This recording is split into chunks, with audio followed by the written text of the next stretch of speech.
Assalamualaikum warahmatullahi wabarakatuh. Perkenalkan, nama saya Arya Rahman. Saya berasal dari kelas B dengan NIM 34112111037. Di sini saya akan mempresentasikan tentang perbandingan-perbandingan, yaitu resume dari hasil menonton saya yang ada di moduling ya.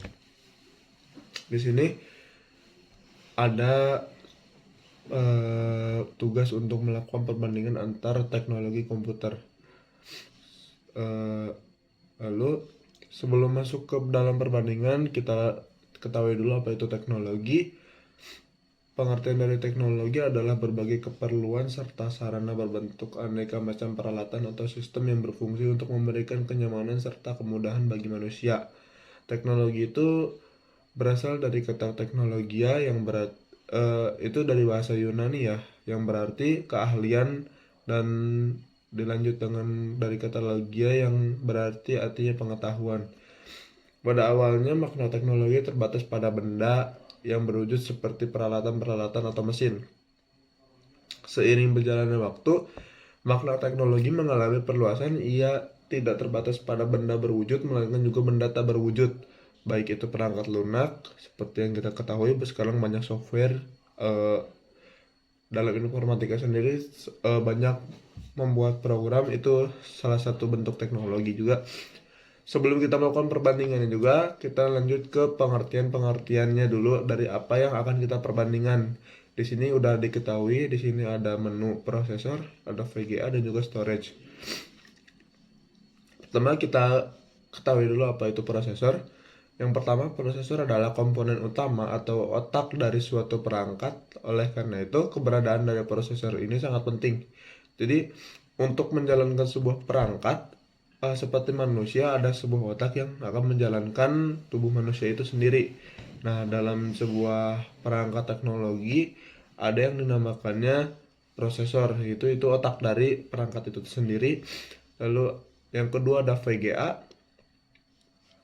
Nah, yang kedua ada VGA, yaitu singkatan dari Video Graphic Array, yang kita ketahui dalam pelajaran organisasi dan arsitektur komputer, di mana komputer itu tidak dapat membaca sebuah video, namun dia membaca video itu sebagai gambar yang berlanjut atau gambar yang terus berjalan.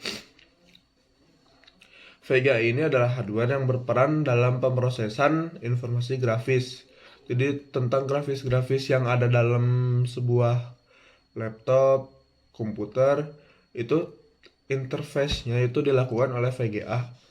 Lalu ada storage. Seperti yang kita ketahui, arti dari storage itu penyimpanan, yang dimana berfungsi sebagai sebuah perangkat untuk menyimpan berbagai macam data digital yang dapat disimpan dalam kurun waktu yang lama. Sebenarnya kurun waktu yang lama ini tidak dapat dikatakan benar-benar lama. Kadang ada yang bisa hilang dalam beberapa tahun gitu, tergantung dengan storage yang kita punyanya bentuknya apa. Namun sekarang yang kita ketahui, sekarang ada cloud yang mana disimpan di superkomputer.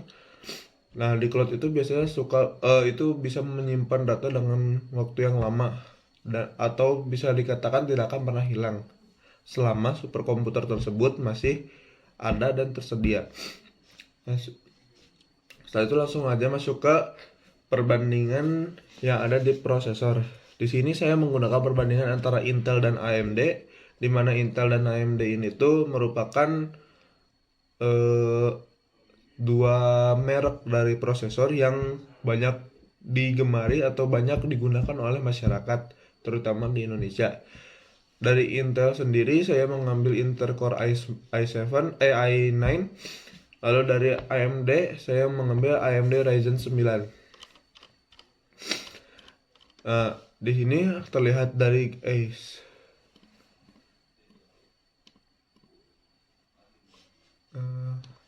di sini dapat kita lihat ada namanya gambar perbandingan, hasil perbandingan, yaitu ada Intel Core i9 dari 10.600K. Di sini ada terdiri dari 10 CPU core, ada 10 core, ada 10 otak. Di sini ada 12 CPU, dapat dilihat di sini dari jumlah CPU bahwa lebih banyak dari AMD, lalu 20 CPU threads sama lebih banyak di AMD. Nah, di sini dapat dikatakan dari hasil gambar ini bahwa AMD Ryzen 9 itu lebih unggul dibanding Intel Core i9. Kenapa? Di sini tuh dalam penggunaan daya juga AMD Ryzen 9 itu lebih hemat gitu. Namun dari segi fitur dapat kita lihat di sini di Intel itu memiliki thermal velocity boost frekuensi, sedangkan di AMD tidak punya fitur itu sendiri. Lalu dalam video yang ditonton menampilkan hasil tes benchmark antara Ryzen 9 lebih unggul dari Intel Core i9. Di sini ada hasil benchmarknya, hasil benchmark antara AMD dan juga Intel dapat kita lihat. Di sini AMD memiliki angka yang lebih tinggi atau jauh ini dari Intel ya. Di single core untuk benchmark di Cinebench R20 pakainya, di single core AMD mendapatkan nilai 538, sedangkan untuk di Intel sendiri hanya 521. Lalu untuk di multi core-nya AMD mendapatkan skor 7322. Lalu untuk di Intel Core-nya hanya mendapatkan 6249.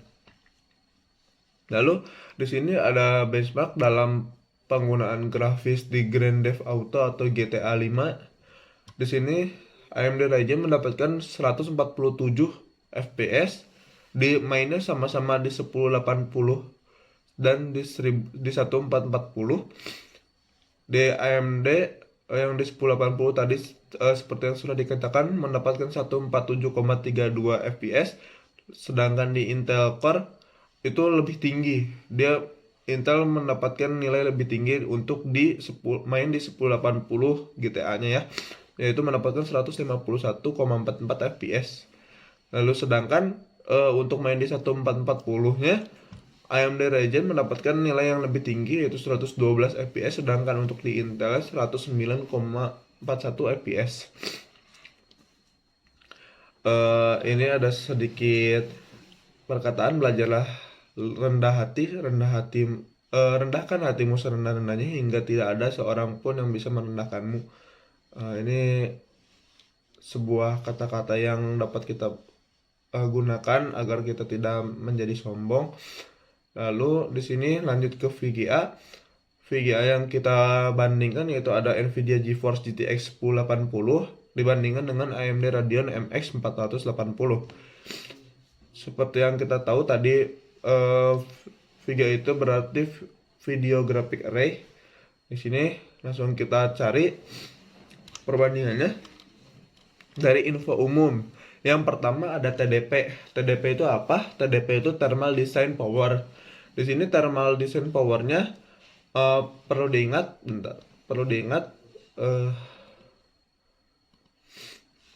untuk yang Nvidia berwarna oranye, untuk yang Radeon berwarna ungu.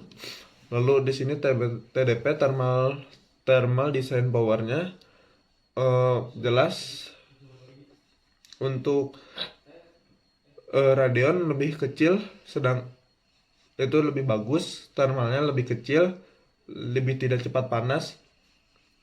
Dia mendapatkan di 120 dan di Nvidia mendapatkan di 180. Di TDP Radeon mendapatkan kemenangan, lalu di transistor juga namun di transistor lebih menang di Nvidia GeForce GTX 1080 yaitu sebanyak 7.200 juta transistor, sedangkan di Radeon hanya mempunyai 5.700 juta transistor. Nah, sedangkan dalam penggunaan daya dikarenakan semikonduktor kecil memiliki kinerja yang lebih baik dari konsumsi daya yang lebih rendah. Nah, jadi yang lebih kecil itu yang lebih baik ya.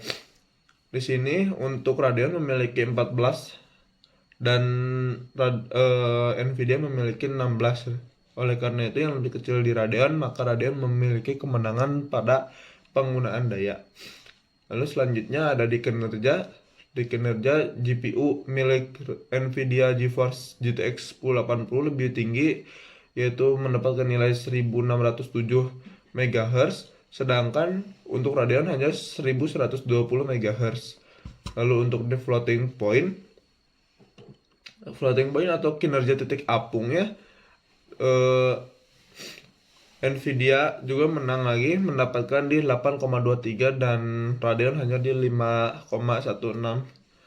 Nah, untuk di pixel rate-nya ini cukup jauh, yang dimenangkan oleh Nvidia GeForce GTX 1080 yaitu mendapatkan di 128,6 gigapiksel per second, sedangkan di Radeon hanya 35,8. Lalu di sini ada perbandingan VGA. Ingat, yang warna oranye itu Nvidia, yang warna ungu itu Radeon ya. Untuk di info umum mungkin bisa sama. Untuk jelasnya dari info umum, kinerja memori, portal, dan fitur itu terdapat pada laporan saya. Info umum mungkin sama, namun di kinerja itu cukup jauh Nvidia memenangkannya. Lalu di fitur beda-beda tipis, di memori juga beda-beda tipis, dan di portal juga beda-beda tipis.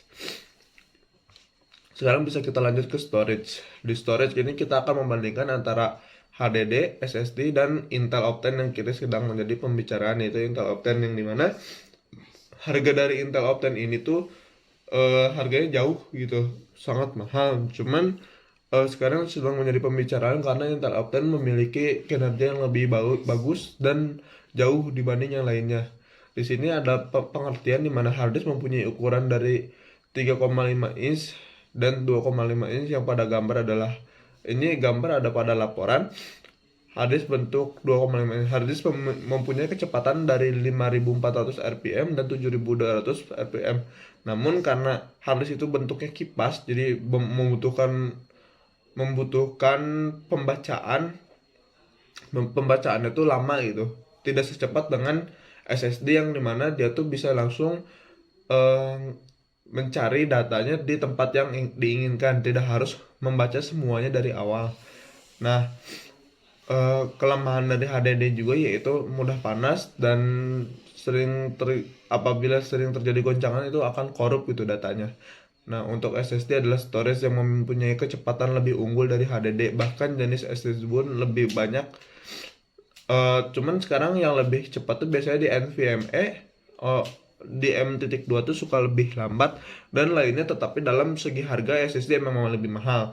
Untuk SSD sendiri sebagai perbandingan, contohnya SSD yang 240 GB dari WD itu memiliki harga sekitar 500 sampai 700 ribu.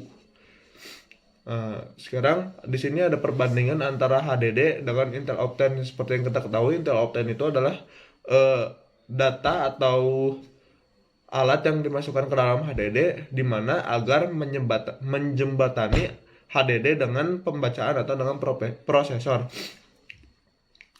Dapat kita lihat dalam grafik, kalau tanpa Optane read-nya itu sama dan kecepatan bacanya sama dan kecepatan menulisnya sama, hampir mirip, hampir beda dikit. Namun setelah menggunakan Optane semuanya naik jauh gitu, apalagi dalam kecepatan membaca dari yang asalnya 175 menjadi 1335, itu cukup jauh. Dan dari 173 dalam pembacaan dari 173 menjadi 290. Mungkin segitu saja yang dapat saya sampaikan. Untuk jelasnya ini bisa langsung ditanyakan kepada saya, di kontak saya saja. Lalu terima kasih atas perhatiannya. Wassalamualaikum warahmatullahi wabarakatuh.